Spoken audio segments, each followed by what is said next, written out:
Selamat pagi pemirsa, apa kabar Anda di pagi hari ini? Senang sekali saya Graciela Taime dapat menjumpai Anda dalam Berita Papua. Sejumlah berita menarik dan teraktual telah dirangkum tim redaksi kami. Berikut 3 berita utama hari ini.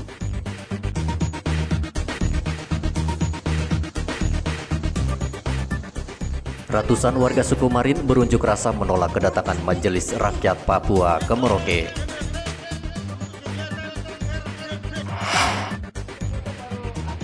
Mabuk dan mengganggu warga di terminal dan pasar sentral Mimika, seorang warga ditangkap polisi.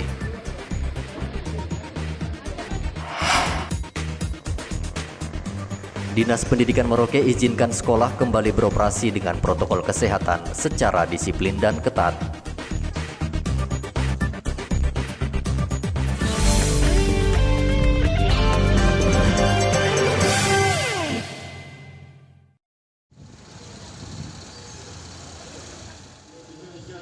Ratusan warga suku Marin, Asmat, dan Bovendigul berunjuk rasa ke kantor DPRD Merauke Senin kemarin. Masyarakat adat menolak kedatangan MRP yang rencana menggelar rapat dengar pendapat tentang keberlanjutan masa penyaluran dana otonomi khusus di wilayah Animha yang akan berakhir pada tahun 2021. Tidak melakukan NRP di Kabupaten Merauke. Itu tegas kami. 5 wilayah adat yang akan dijadikan lokasi RDPU adalah wilayah Lapago, Mepago, Tabi, Saireri, dan Animha. Unjuk rasa mendapat pengawalan ketat dari puluhan personel Polres Merauke. Tak diterima oleh satupun anggota dewan karena sedang reses, pendemo kemudian menggelar orasi di ruas Jalan Lingkaran Brawijaya.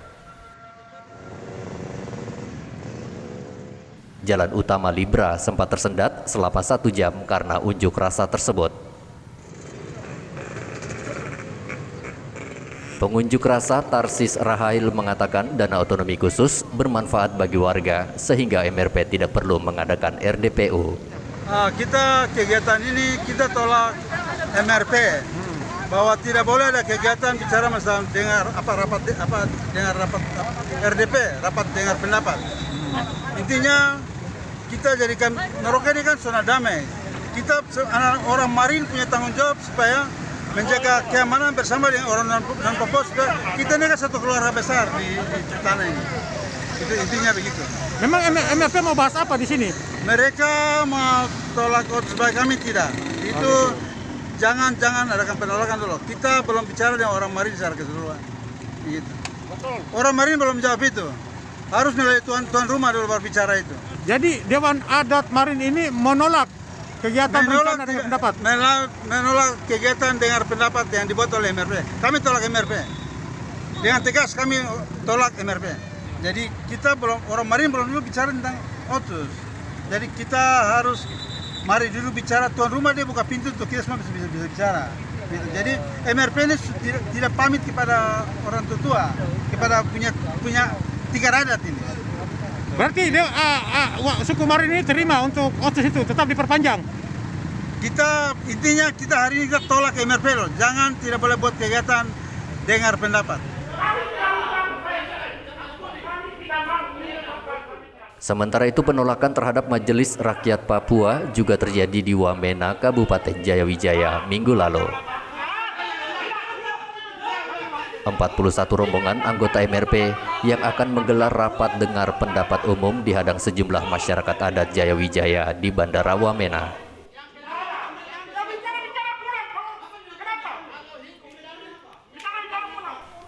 Menghindari bentrokan, rombongan MRP akhirnya kembali ke Jayapura karena tak diizinkan keluar dari bandara oleh masyarakat adat asli Jayawijaya. Muhammad Ridwan melaporkan dari Merauke dan Jayawijaya.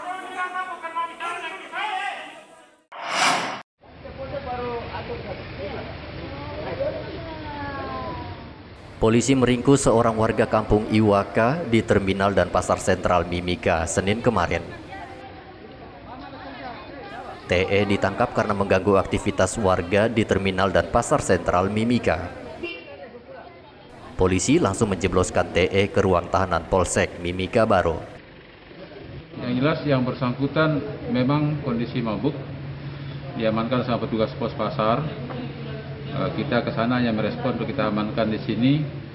Memang kalau kondisi mabuk kita biarkan di sana, ini akan ada keributan antara walaupun dengan pihak keluarga, tapi yang lain merasa terganggu sehingga kita amankan sementara. Paling sebentar kalau sudah mabuknya hilang kita pulangkan.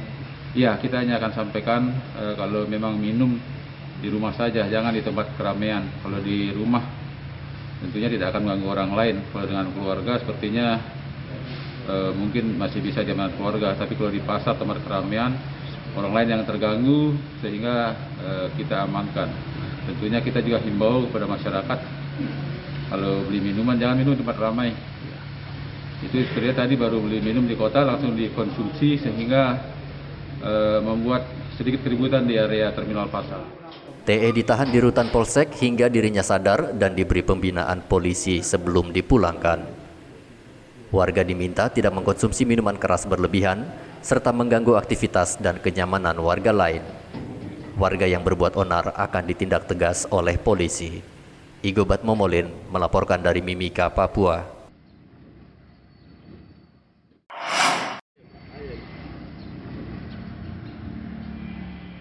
Seorang pegawai negeri sipil Pemda Mimika melaporkan motor dinasnya yang raib dibawa kabur pencuri Senin kemarin. Ahmad yang sehari-harinya bertugas di distrik Hoya mengaku kaget ketika selesai sholat subuh motor sudah tak ada di parkiran. Ahmad menduga pelaku pencurian lebih dari satu orang karena pagar besi di rumahnya tak mengalami kerusakan. Saya bangun subuh mau pergi sholat subuh itu motor sudah ada. Makanya di sekitar. Saya kan bangun subuh itu bisa jam 4 sampai 9. Saya di kebun siri situ. Mau pagar, cuman memang pagarnya agak pendek tuh. Di sini tengah-tengah itu. Jangan. Ya maksudnya karena memang pagar tidak rusak juga. Jadi mungkin mereka ada sekitar lebih dari 2-3 orang. Karena paling orang kan ada yang tunggu di luar mungkin. Orang pikul dari dalam baru kasih lewat pagar kayaknya. Sementara itu Kanit Samapta Polsek Mimika Baru Ibtu Imade Kumpul mengatakan pihaknya langsung mengejar pelaku pencurian kendaraan dinas itu. Jadi motor yang sementara diparkir di rumahnya diperkirakan 0200 raib di Bandar Malik. Nah, sementara kita menerima laporan, nanti laporan tersebut kita akan ke pimpinan, selanjutnya mungkin disposisi ke Reskrim. Kita punya tim opsional untuk melakukan lidik di lapangan. Sementara kita hanya menerima laporannya, untuk tindak lanjut nanti arahkan ke butir-butir lapangan untuk penyelidikan di lapangan.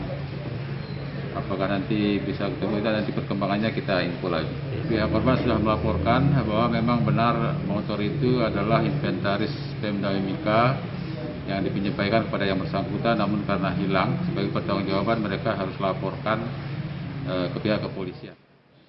Polisi menghimbau warga waspada karena selama pandemi COVID-19 di Mimika angka kasus kriminal meningkat. Igobat Momolin melaporkan dari Mimika, Papua.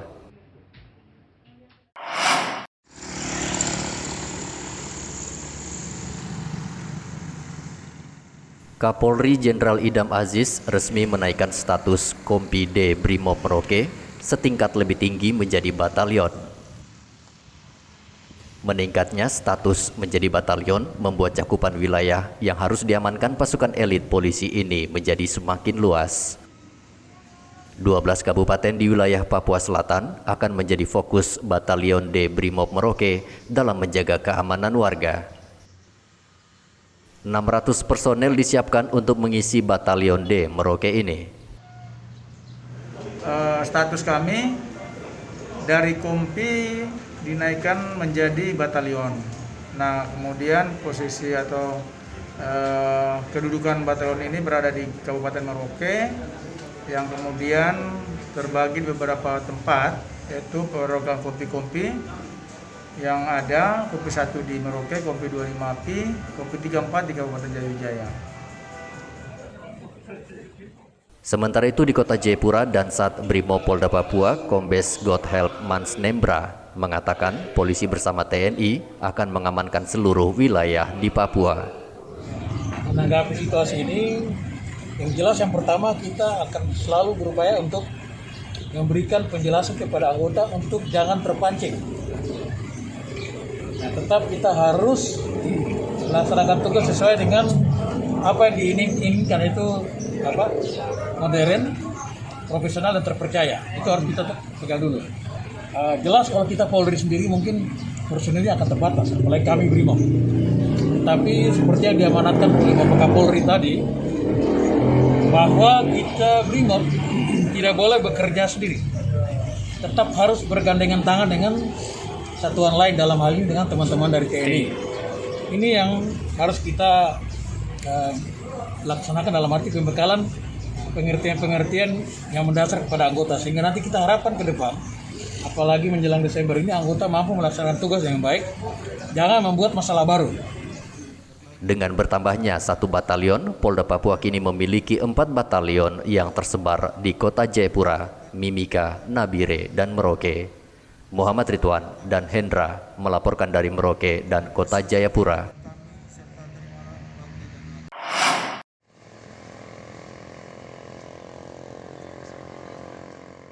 Dinas Pendidikan mengizinkan 70% sekolah dari berbagai tingkatan di Merauke untuk menggelar belajar tatap muka. Keputusan tersebut diambil melihat kondisi siswa di Merauke yang sudah berbulan-bulan tak bisa belajar maksimal.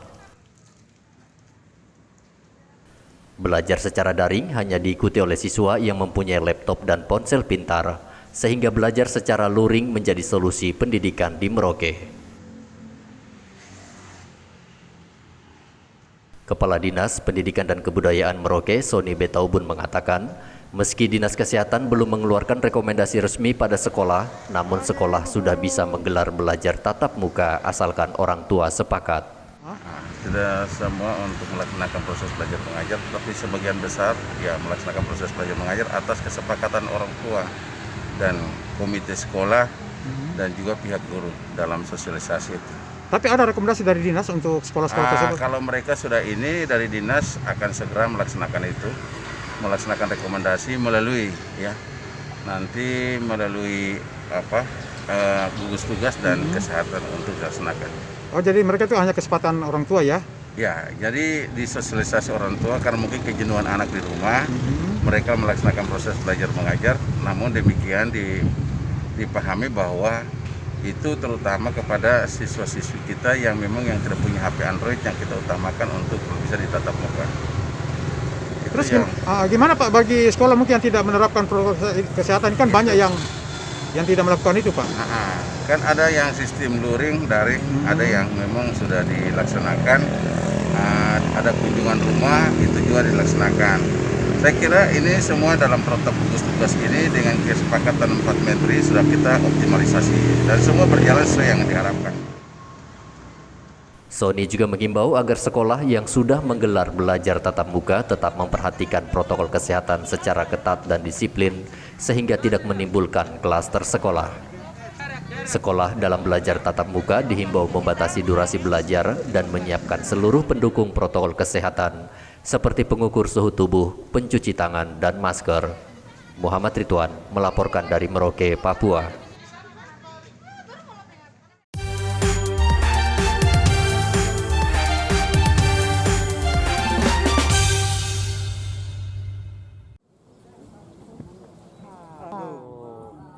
Polda Papua antisipasi 4 kabupaten yang dianggap rawan dalam pilkada serentak tahun 2020 di Papua.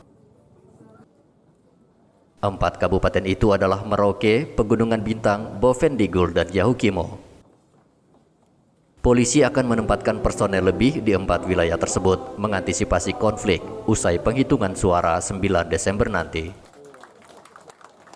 Wakapolda Papua Brigjen Matius Fakiri mengatakan, 2 pekan sebelum pencoblosan, pihaknya akan mendatangkan 500 personel Brimob dari Maluku dan Jakarta. Menurut penilaian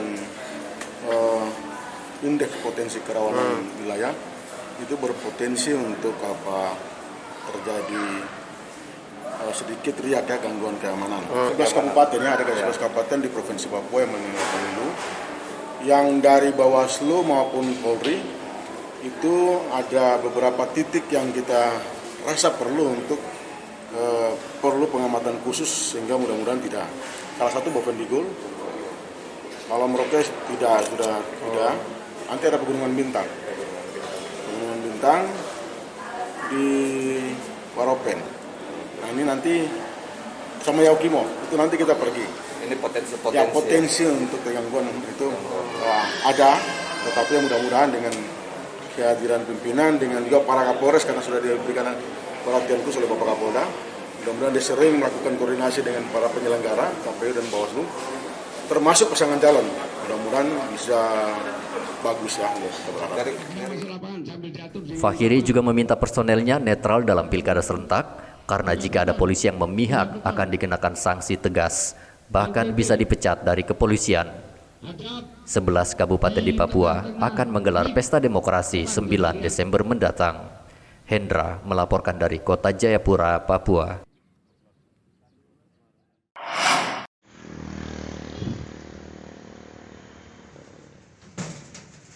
Komisi Pemilihan Umum Merauke dalam waktu dekat akan melelang paket pekerjaan distribusi logistik pilkada pada pihak ketiga. KPU memprioritaskan pengiriman logistik pada distrik yang paling jauh. Terdapat 5 distrik yang harus menggunakan perahu dan berjalan kaki. KPU menargetkan sepekan sebelum pencoblosan, seluruh logistik pilkada sudah berada di 20 distrik.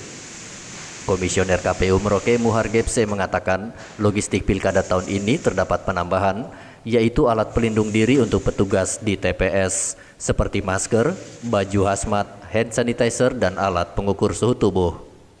Hari mulai dari sekarang dari KPU Kabupaten Merauke tinggal 25 hari lagi ya. Jadi persiapan menuju ke bulan 9 Desember 2020 ini sementara kami lagi. Dan terkhusus yang terpenting adalah pendistribusian logistik. Pendistribusian logistik ini kami akan lelang melalui 2 paket kegiatan yang kami akan meminta kepada pihak ketiga untuk pendistribusian supaya tidak terkendala dari sisi waktu seperti itu. Jadi kami bagi dua bagian untuk pelelangan nanti. Nah, logistik yang kami akan bawakan kepada TPS ini yang jelas untuk keperluan TPS itu seperti apa, gardus kotak ya, suara, terus bilik suara ya,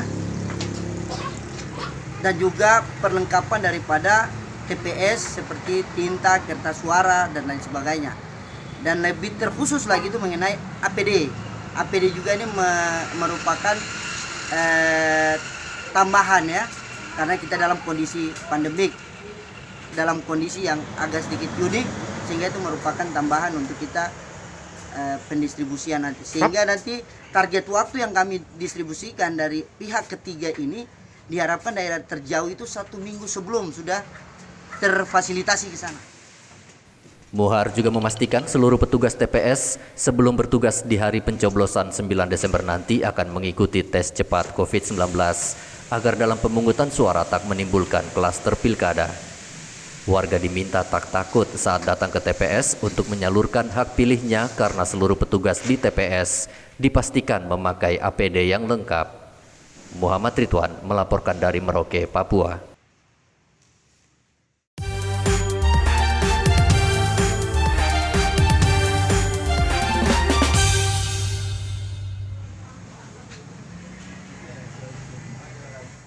Jelang Hari Raya Natal, harga beras di Merauke stabil. Pedagang beras di Pasar Beras Merauke masih menjual beras dengan harga yang bervariasi.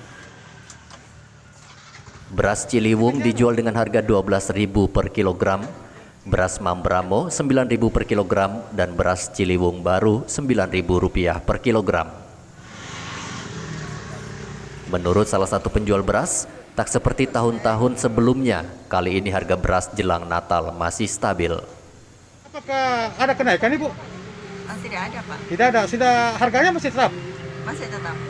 Itu sejak kapan, Bu, harga tetap seperti itu?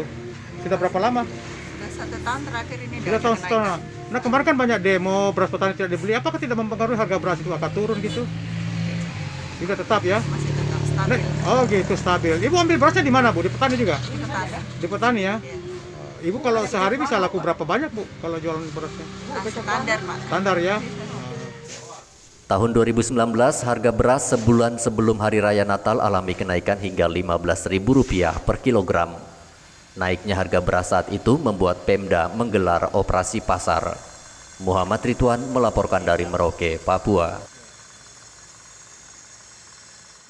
Pemirsa, informasi tadi sekaligus mengakhiri jumpa kita dalam Berita Papua.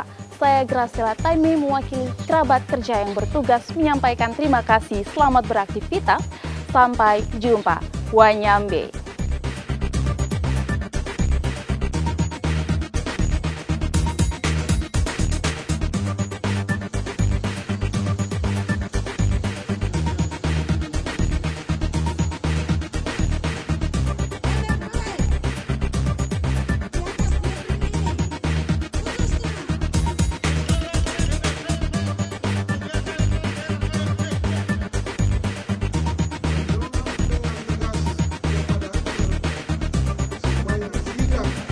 melakukan DRP di Kabupaten Merauke.